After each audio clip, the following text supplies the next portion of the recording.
আসসালামু আলাইকুম দর্শক। বাজারে শুকনা অথবা ভেজা চালের গুঁড়া দিয়ে পিঠা বানাতে গিয়ে বারবার যারা ব্যর্থ হয়েছেন, আজকের রেসিপিটা তাদের জন্য। আজকে আমি আপনাদের সাথে ভিন্ন আর নতুনভাবে একটি রেসিপি শেয়ার করছি, যেটা আপনারা ফলো করলে অনায়াসেই এরকম নানি দাদির মতো পিঠা বাসায় তৈরি করতে পারবেন। আর এই দুধে ভেজানো চিতই পিঠাটা আপনি ভেজানোর সাথে সাথেই খেতে পারবেন, এতটা নরম তুলতুলে আর রসালো হয়। তবে আজকে পিঠা বানানোর টেকনিকটা কিন্তু একটু ভিন্ন রকম। আশা করি আজকের রেসিপি ভালো লাগবে।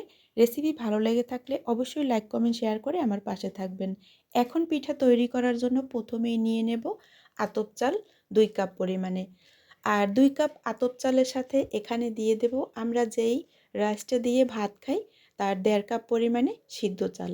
তো 2 কাপ আমি আতপ চাল নিয়েছি আর 1.5 কাপ পরিমাণে নিয়েছি সিদ্ধ চাল।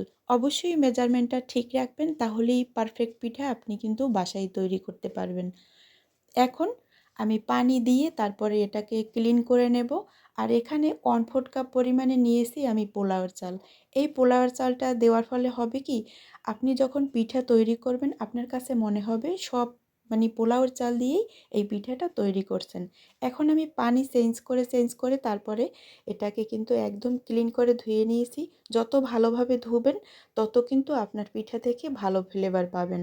তো এখন সারা রাত আমি ভিজিয়ে রেখেছিলাম। তো পরদিন সকালবেলা এখন এটাকে আমি ব্লেন্ড করে নেব। অবশ্যই রাতে এই চালটা ভিজিয়ে রাখতে হবে, কারণ এখানে আমি ভাতের চাল ভিজিয়েছি, মানে সিদ্ধ চালটা কিন্তু ভিজতে অনেক সময় বেশি লাগে, যার কারণে রাতের বেলায় এই কাজটা করতে হবে। তাহলে এই চালটা ভালোভাবে ভিজবে আর আপনার পেস্টও কিন্তু ভালো হবে। পেস্ট ভালো হলে পিঠাও ভালো হবে। দিয়েছি 1 টেবিল চামচ পরিমাণে চিনি আর স্বাদ মতো লবণ। আর এখানে দিয়েছি কিন্তু হাফ কাপের মতো ভাত। অবশ্যই সিদ্ধ রান্না করা ভাতটা কিন্তু দিতে হবে। আমি ভিডিওটা করছিলাম, স্কিপ হয়ে গেছে, যাই একটু ক্ষমা করে দিবেন। এখন এটাকে পেস্ট করে নিয়েছি, তারপরও যদি একটু গোটা গোটা থাকে তাহলে কোনো সমস্যা নেই। আর এর সাথে আরেকটু পানি অ্যাড করতে হবে। আর আরেকটু লবণ অ্যাড করছি, কারণ লবণটা একটু কম হয়েছে আমার কাছে মনে হয়। এখন এই ব্যাটারটা একটু পাতলা টাইপের করে নিতে হবে। একদম ঘন ব্যাটার দিয়ে কিন্তু পিঠা হবে না। আপনি প্রথম পিঠা যখন ট্রাই করবেন যদি দেখেন যে ছিদ্র হচ্ছে না, সেক্ষেত্রে কিন্তু এখানে আরেকটু পানি অ্যাড করতে হবে। অবশ্যই কিন্তু গরম পানি, এখানে কিন্তু নর্মাল তাপমাত্রার পানি অ্যাড করা যাবে না। তো এইভাবে আমি দেখেন থিকনেসটা কীরকম করে নিয়েছি। এইভাবে কিন্তু পাতলা ব্যাটার তৈরি করে নিতে হবে। প্রয়োজনে পরবর্তীতে আমি আরও একটু পানি অ্যাড করব। এদিকে আমি প্রথমেই দেখাবো দস্তার কড়াইয়ে পিঠা তৈরি করে। আমি আগেই বলছি 2 রকম পিঠা তৈরি করছি। তো দস্তার কড়াইটা যখন হাই হিটে গরম হয়ে আসবে, এরপরে হালকা একটু টিস্যু দিয়ে মুছে তারপরে এই ব্যাটার দিয়ে এখন ঢাকনা দিয়ে রেখে দেব 1 মিনিটের মতো।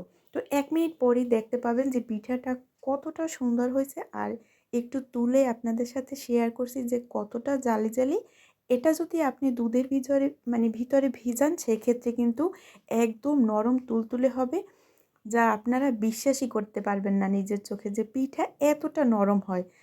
তো আজকে আমি পিঠাগুলো কিন্তু দুধে ভেজাবো। তবে চিতই পিঠা না, এটা কিন্তু সাজের পিঠা। তার জন্য এখানে 1 লিটার দুধ নিয়েছি। তো দুধটা এখন জাল করে নেব। আর দুধটা আগে থেকেই একটু জাল করে নিয়েছি। তো দেখতে পাচ্ছেন যখন এরকম বলক চলে আসবে, এটা ঘন করার কোনো দরকার নেই।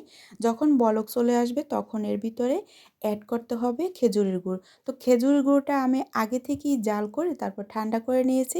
এতে কিন্তু দুধ ফেটে যাওয়া বা দুধের ছানা কাটার কোনো রকম ভয় থাকে না। এইভাবে ট্রাই করবেন। আর আমার চ্যানেলে কিন্তু বিভিন্ন রকম চিতই পিঠার রেসিপি দেয়া আছে। তো শিরাটা জাল করা হয়ে গেছে, আমি এখন ঢেকে রেখে দিয়েছি। এইদিকে আমি সাজের পিঠা তৈরি করব। তো আমার একটি ভাইরাল রেসিপি আছে, যেটা অনেকেই পছন্দ করছেন আপনারা।